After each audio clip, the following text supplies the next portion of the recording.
The billionaire's son was born blind. What he saw the maid doing shocked him. Lucas Harrington froze mid-step. The moment he heard the sound. It wasn't laughter. It wasn't crying. It was the soft scrape of a chair moving, followed by a child's quiet, confident voice saying, "Turn the page." "Grace, I'm not finished yet." Lucas stood just outside the dining hall archway of his own mansion, his polished leather shoes planted firmly on the marble floor, his tall frame half hidden behind the white column. At 35 years old, dressed in a perfectly fitted navy blue suit, clean-shaven with sharp features and neatly styled dark hair, Lucas Harrington was a man who terrified boardrooms and controlled empires.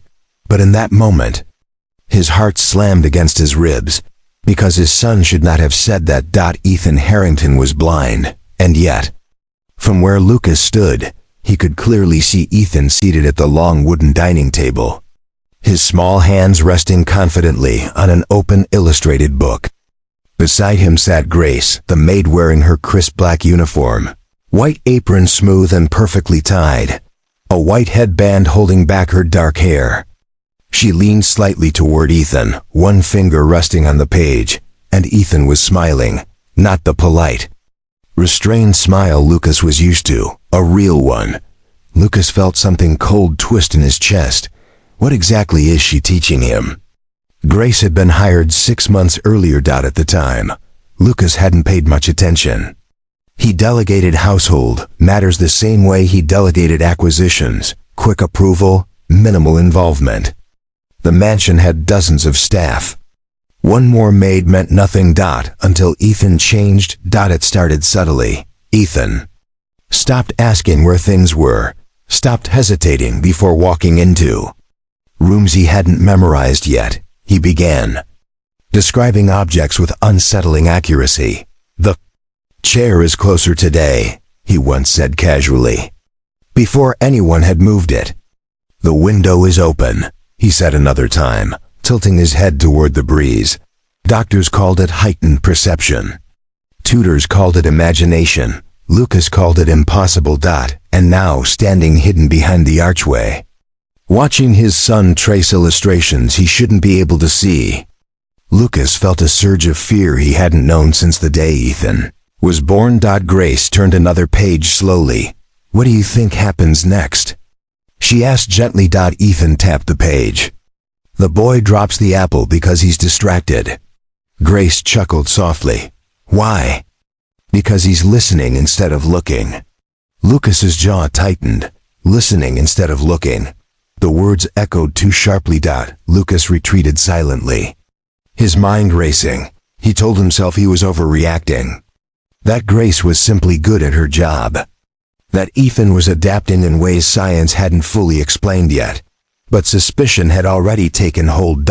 And suspicion, Lucas Harrington knew well, demanded answers. That evening, Lucas reviewed security footage from inside the mansion, not cameras, but memory. Every moment he'd overlooked. Every time Grace had been alone with Ethan. Every time Ethan had seemed ahead. Grace never broke rules, never raised her voice, never touched Ethan without asking. That was what unsettled Lucas the most. She treated Ethan not like a fragile child, but like someone capable. Someone whole. Lucas realized then that Grace wasn't just caring for his son, she was shaping him. And Lucas needed to know how. The next morning, Lucas made a decision. He canceled his meetings, cleared his schedule, sent the driver away early. He told no one. If Grace was doing something inappropriate or dangerous, he would catch her himself. He positioned himself carefully. Hidden. Waiting. From the hallway, Lucas watched as Grace guided Ethan into the smaller sitting room near the windows. Sunlight poured in, illuminating the dust in the air. Ethan moved confidently, counting steps softly under his breath. Grace sat him down. "Ready for today's lesson?" she asked. "Yes," Ethan replied instantly. Lucas leaned forward, heart pounding. Grace placed something new into Ethan's hands. Not a book, not a toy. Lucas narrowed his eyes. "What is it?" Ethan asked, his fingers exploring the object slowly. Grace hesitated, just for a second. Then she said, "It's something people usually only understand when they use their eyes." Lucas's breath caught. Ethan smiled. "Then teach me without them." Grace inhaled slowly and began. And as Lucas watched, unseen, unheard, his certainty shattered. Because whatever the maid was doing, it wasn't just kindness. It was something far more powerful. Something that would force Lucas Harrington to confront the one truth he had spent 8 years avoiding. His son was not broken, but Lucas himself might be. Grace did not begin the lesson the way Lucas expected. There were no objects laid out neatly. No raised letters. No special tools designed for the blind. Instead, she did something that made Lucas narrow his eyes in confusion. She closed the curtains. The bright sunlight disappeared, leaving the sitting room wrapped in a calm, muted dimness. Lucas's pulse quickened. Why would she do that? Ethan already lives in darkness. Grace sat across from Ethan, her posture relaxed, her voice steady. "Today," she said softly, "we're going to practice something different." Ethan tilted his head, listening closely. "Is it another story?" "No," Grace replied. "It's awareness." Lucas felt a chill crawl up his spine. Grace placed the object back into Ethan's hands. It was small, smooth, cool to the touch. "What do you notice?" she asked. Ethan turned it slowly between his fingers. "It's round, but not perfectly. There's a seam, and it's metal." Lucas's stomach tightened. That description was far too precise. Grace smiled gently. "Good. Now don't think about what it is. Think about what it does." Ethan paused, his brow furrowed in concentration. Lucas leaned closer from behind the doorway, his heart hammering. "I hear something," Ethan said quietly. "A faint click, like movement." Grace nodded. "You're feeling the inner mechanism responding to your touch."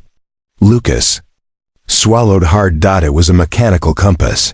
He knew because he'd seen it earlier that morning on Grace's cleaning cart, something she must have picked up from one of the study shelves. Why would she give that to him? "Grace," Ethan asked suddenly, "why does father think I'm fragile?" Lucas stiffened. Grace did not answer right away. When she finally spoke, her voice was careful but honest. "Because he's afraid. Of me?" "No," Grace said softly. "Of what he doesn't understand." Lucas felt the words land like a punch to the chest.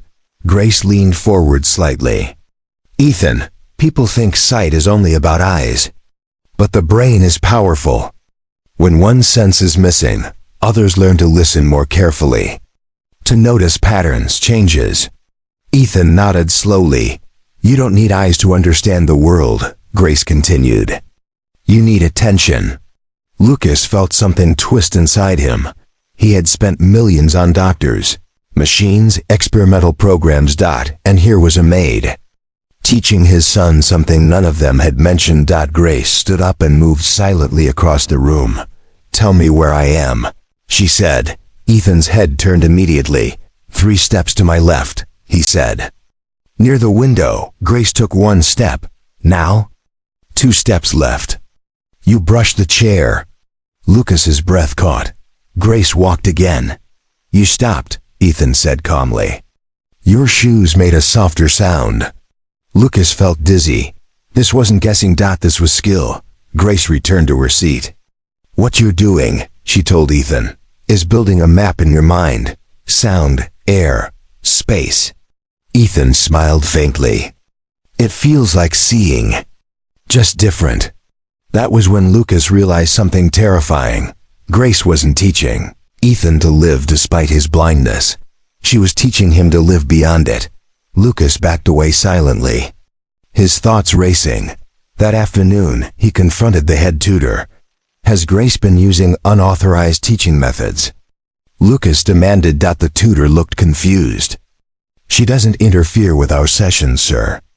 She only reads to Ethan." Lucas clenched his jaw. That was a lie, or worse, no one else had noticed. That night, Lucas reviewed Ethan's medical files again. Every diagnosis, every limitation listed in black and white. Blind, dependent, restricted. He closed the folder. For the first time, he wondered if those words described Ethan, or simply reflected the limits of everyone around him. Still, doubt gnawed at him. What if Grace was filling Ethan's head with false confidence? What if she was setting him up for disappointment? What if she crossed a line? Lucas decided he needed proof, not observation. A test. The following morning, Lucas arranged it carefully. He instructed the staff to rearrange part of the mansion, quietly, subtly. Furniture shifted. A new object placed in the hallway. A window opened that was always closed. Grace was not informed. Ethan was not informed. Lucas positioned himself at the top of the staircase, watching as Grace guided Ethan through the hallway. Later that day, every step Ethan took felt like a countdown. One mistake would confirm Lucas's fears. Grace paused. Ready? Yes, Ethan said confidently. They moved forward. Ethan slowed, then stopped. Grace said nothing. I don't like this, Ethan murmured. Something changed. Lucas's heart slammed. What changed? Grace asked calmly. There's something tall ahead. It wasn't here before. Lucas stared. A standing lamp, placed only that morning. Grace smiled softly. Good, go around it. And then adjusted his path perfectly. Lucas's legs felt weak. That was the moment Lucas understood. Grace wasn't the risk. She was the reason Ethan was growing stronger. And that realization terrified Lucas more than anything else, because it meant the only thing holding his son back might be him. Lucas Harrington had always believed control was the same as protection. Control over markets, control over people, control over outcomes. But as he stood alone in his private study that night, replaying every moment he had witnessed between Grace and his son, something unsettling settled into his chest. He had no control over this, and worse, he had never truly tried to understand it. The next morning, Lucas changed tactics. Instead of watching from a distance, instead of issuing quiet instructions to staff, he decided to involve himself. Not as a billionaire, not as a CEO, but as a father. At breakfast, Lucas sat across from Ethan longer than usual. The boy carefully navigated his plate, fingers brushing the edge, counting the position of each item. Lucas cleared his throat. Ethan, how are your lessons going? Ethan paused, sensing something different in his father's tone. They're fine, he said politely. Then, after a moment, Grace teaches me things the others don't. Lucas's jaw tightened, but he forced himself to stay calm. Like what? Ethan smiled faintly. How to listen to rooms. How to know when someone is nervous. How to tell if a space feels wrong. Lucas leaned back slowly. Do you like those lessons? Yes, Ethan answered without hesitation. They make me feel capable. That word hit Lucas harder than any accusation. Capable. A word Lucas had never associated with his son's future, only protected, guided, limited. Later that day, Lucas summoned Grace to his office. The room itself was intimidating by design. Dark wood, towering shelves, framed awards lining the walls. Most staff members entered with nervous steps. Grace did not. She stood straight, hands folded calmly in front of her apron. Eyes steady. You've been teaching my son things outside your duties, Lucas said. His voice measured. Grace nodded. Yes, sir. No excuses. No denial. Why? Lucas asked. Grace took a breath. Because Ethan is more than what the world sees him as. Lucas narrowed his eyes. And you think you know better than specialists? I think, Grace said gently, that specialists measure limits. I look for potential. Silence stretched between them. Lucas expected fear. Instead, he saw conviction. You're risking giving him false hope, Lucas said. He's blind. The world won't change for him. Grace's voice softened, but did not waver. Then he must learn how to meet the world as it is, not hide from it. Lucas stood up slowly. You're a maid. Yes, Grace agreed. And before that, I was a caregiver for children with disabilities. My brother was blind. He taught me that sight is not the same as vision. Lucas froze. She hadn't mentioned this before. I watched him be underestimated his entire life, Grace continued. Not because of what he couldn't see, but because of what others refused to imagine. Lucas felt something crack that evening. Lucas watched Ethan struggle with a task assembling a simple model using touch alone. His fingers hesitated. He frowned. Before Lucas could step in, Grace gently placed her hand on Ethan's wrist. Slow down, she said. Don't rush to finish. Learn the shape first. Ethan breathed, recalibrated, and continued. Minutes later, the pieces clicked together. Ethan smiled. Lucas said nothing, but something shifted inside him.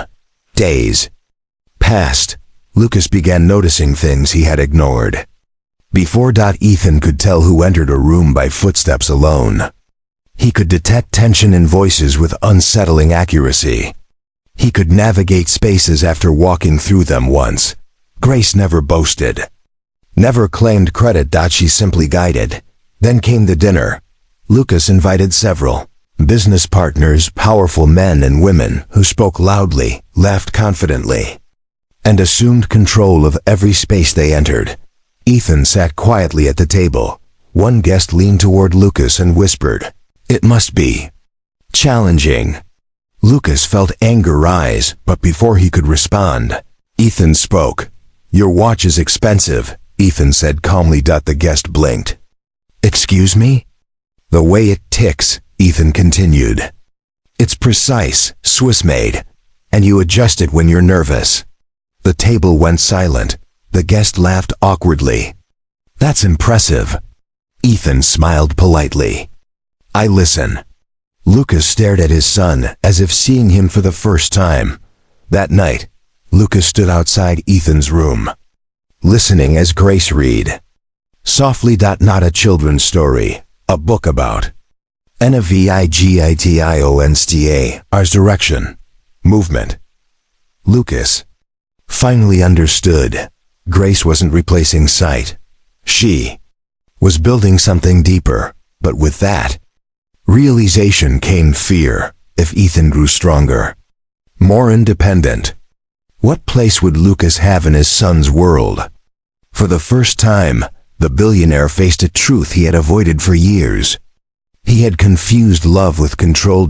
And Grace, without meaning to, was dismantling that illusion piece by piece. Lucas Harrington did not sleep that night.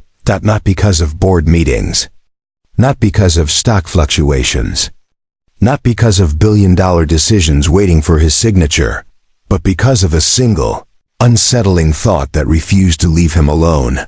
What if my son is stronger than I ever allowed him to be? The following morning, Lucas made a decision he had avoided for 8 years. He canceled his meetings, all of them. Instead, he stayed home. The mansion felt different when Lucas wasn't rushing through it. He noticed how sound carried through the marble halls, how the echo of footsteps changed depending on the time of day. For the first time, he wondered if Ethan had always been more aware of this place than anyone else inside it. Lucas found Ethan in the garden. Grace was with him, guiding him slowly along the stone path. Ethan held a thin cane in one hand, but his other hand brushed lightly against the air, as if reading invisible signals. Lucas stopped a few feet away and watched. Grace did not touch Ethan unless he asked. She didn't correct him immediately. She let him figure things out. "Pause," Grace said softly. Ethan stopped. "What do you notice?" she asked. Ethan tilted his head. "The air is cooler on my right. There's open space. On my left, something tall is blocking the breeze." Lucas looked.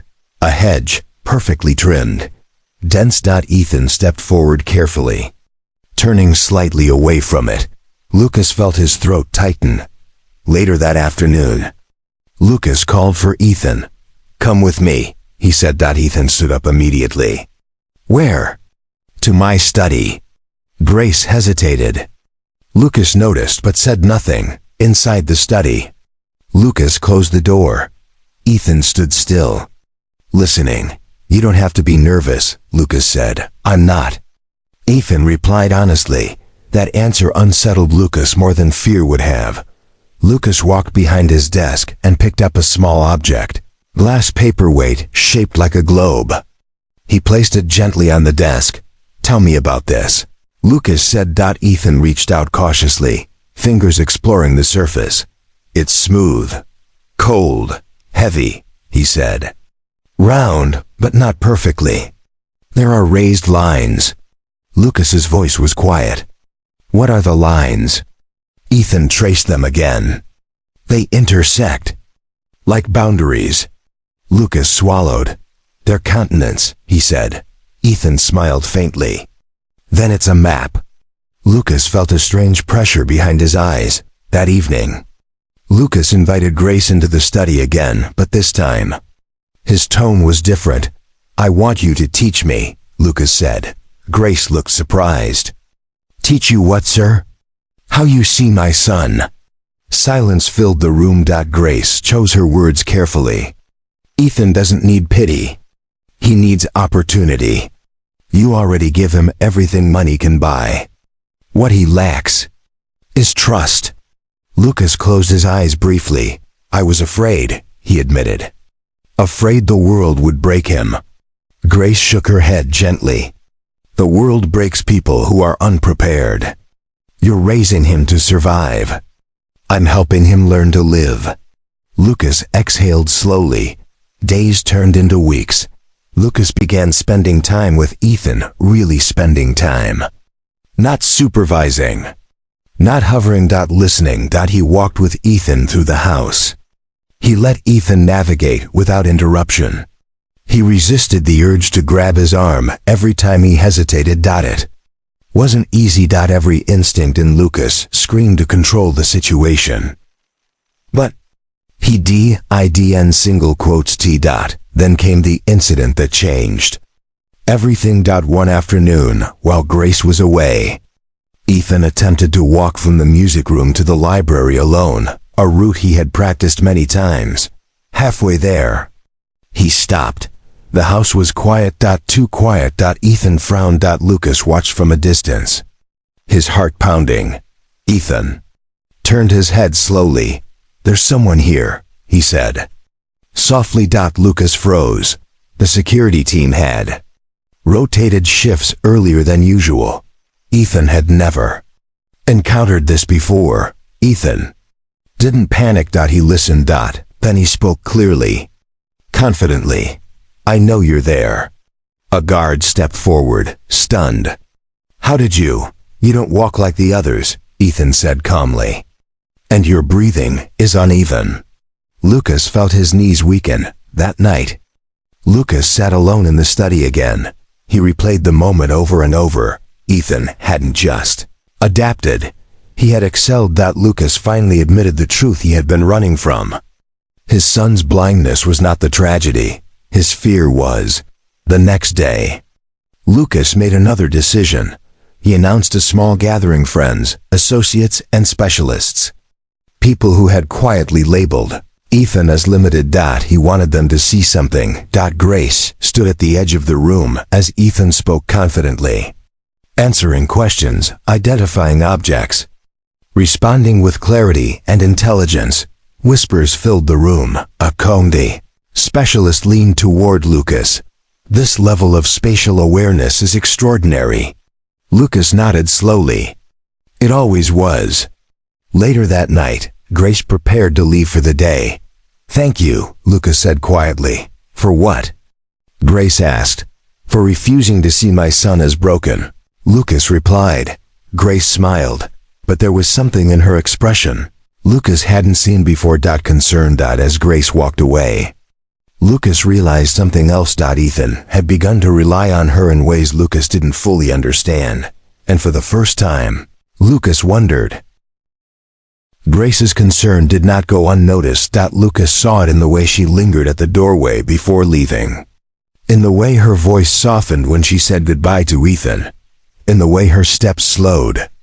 As if she were carrying a weight no one else could see that night. Lucas finally asked the question he had been avoiding. "Are you planning to leave?" he said quietly. Grace stopped. She did not turn around immediately. "Yes," she answered after a moment. Eventually. Lucas felt a jolt of panic, sharp and unexpected. "When?" he asked. "Soon," Grace replied honestly. "I was never meant to stay forever." Lucas said nothing, but his thoughts raced. Ethan had grown stronger, more confident, more independent, but Grace had been the foundation beneath all of it. The thought of removing her from Ethan's life felt like pulling out a load-bearing wall. The next morning, Ethan sensed something was wrong. Grace had barely said a word during breakfast. "Did I do something?" Ethan asked softly. Grace knelt beside him. "No, sweetheart." "Then why does your voice sound far away?" he asked. Grace closed her eyes briefly. "You're very perceptive," she said. "I have to be," Ethan replied with a small smile. Grace took his hands in hers. "Ethan, if one day I'm not here, what will you do?" Ethan was quiet for a long time. "I'll keep listening," he said finally. "Like you taught me." Grace swallowed hard. Lucas watched from the doorway, his chest tight. For the first time, he understood something deeply unsettling. Ethan did not depend on Grace because he was weak. He depended on her because she believed in him, when no one else, including Lucas, had. That afternoon, Lucas made a reckless decision. He arranged a test, not to trap Ethan, not to frighten him, but to answer one final question that haunted him. Could Ethan stand on his own? Without Grace. Without warning, the house was altered again, subtly, but significantly. Sound-absorbing panels were installed in certain hallways. Rugs were removed. Furniture repositioned. Even the faint hum of the ventilation system was adjusted. Grace was given the day off. Ethan was not told. Lucas watched from the security room. His hands clenched so tightly his knuckles turned white. Ethan stepped into the hallway. He paused.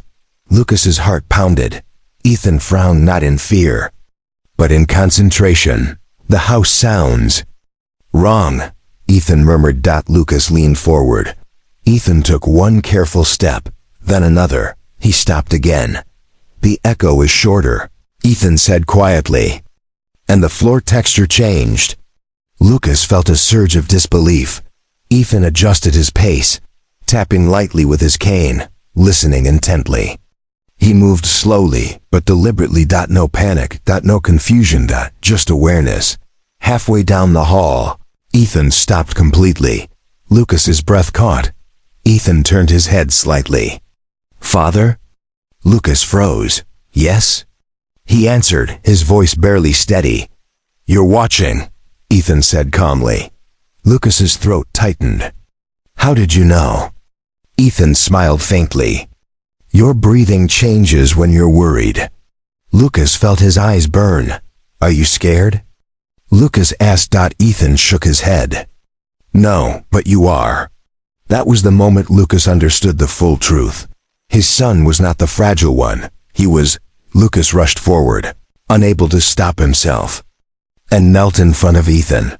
"I'm sorry," he said, his voice breaking. "I tried to protect you by controlling everything."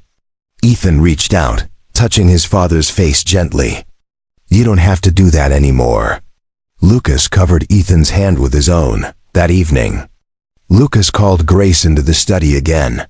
"I don't want you to leave," Lucas said plainly. Grace met his gaze. "This isn't about comfort, sir. It's about timing." "What do you mean?" Lucas asked. Grace smiled softly. "Ethan doesn't need me the way he once did. That's the goal of every good teacher, to become unnecessary." Lucas nodded slowly, but Grace added, "He still needs his father." Lucas felt the weight of those words settle into his bones. Later that night, Lucas sat beside Ethan's bed. Grace might leave someday, Lucas said. I know, Ethan replied calmly. And when she does? Lucas asked. Ethan turned his face toward his father's voice. I won't be blind anymore, he said softly. Lucas frowned. What do you mean? Ethan smiled. I already see. Lucas finally understood what Grace had been preparing Ethan for. Not a life without vision, but a life without fear. Asterisk. The morning Grace left the Harrington mansion arrived without ceremony.